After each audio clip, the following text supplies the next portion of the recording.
David's up first in Richmond, Virginia. Welcome to the EntreLeadership Podcast. It's nice to be here. I'm actually talking to you.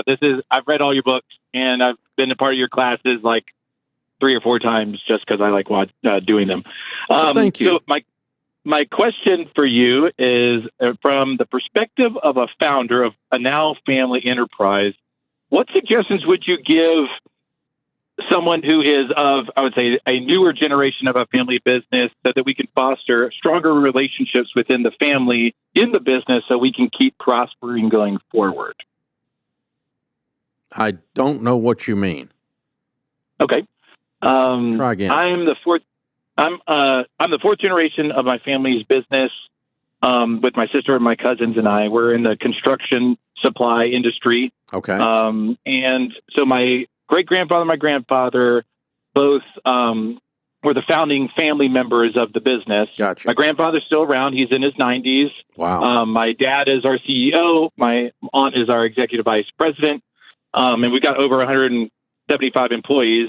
And now, I'd say the fourth generation, myself, my sister, my cousins, and I are in, I would say, positions within the company that we actually have more interaction with my dad, my grandfather, my aunt. But we've never really worked together.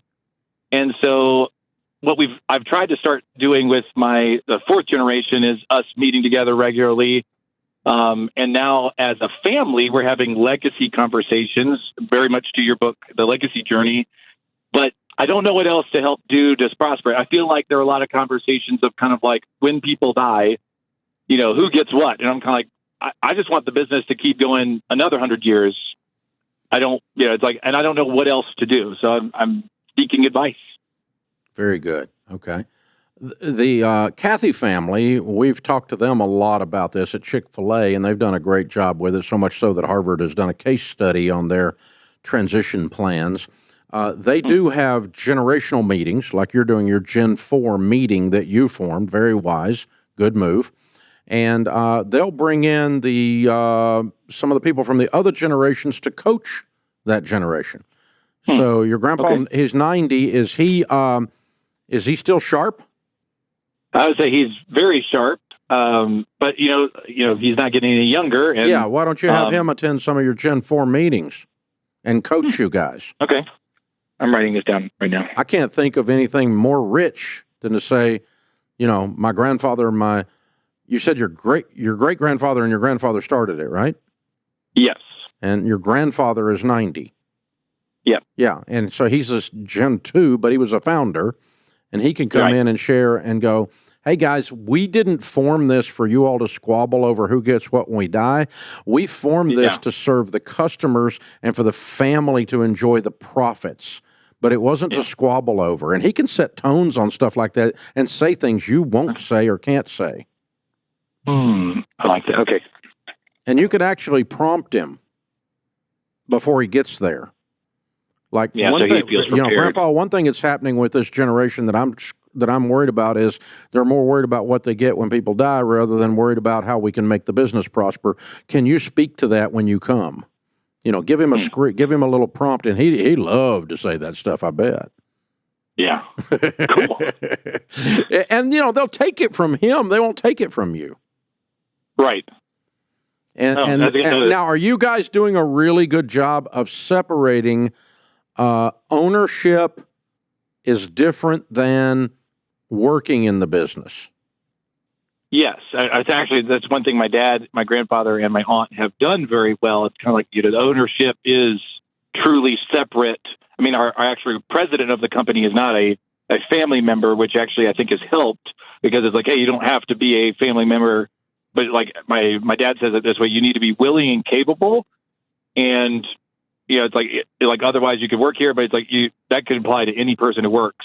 So it's not a guarantee, just because you're a family member doesn't mean that you're going to get. The proper model is if a family member works in the business, they get paid for their job that they're doing and nothing else working in the business. If they also are an owner and there's profits distributed to the owners, they also get that. But they would get that if they didn't work there. Right. And my grandfather's been very strict on nobody who doesn't work in the business profits from the business. Okay, so he doesn't want owners in that the aren't family working. that don't work there. Yes. Okay. And so that's your family charter in a sense. Okay. Then Yes. that's your all's decision. So if you want to be an owner, you got to be also have a job there. Yes. Okay. All right. I still would separate the pay for the job from Yeah, the and that is separated. ownership calculation. Yeah, the ownership is totally separate from, like I said, everyone has an actual job that they perform and get compensated for. And So then, here's the thing: in your case, though, what's going to happen is they're worried about what they get, what everybody gets when somebody dies. Let me tell you what else happens. What about when somebody quits? Right. That's going to change the divvy.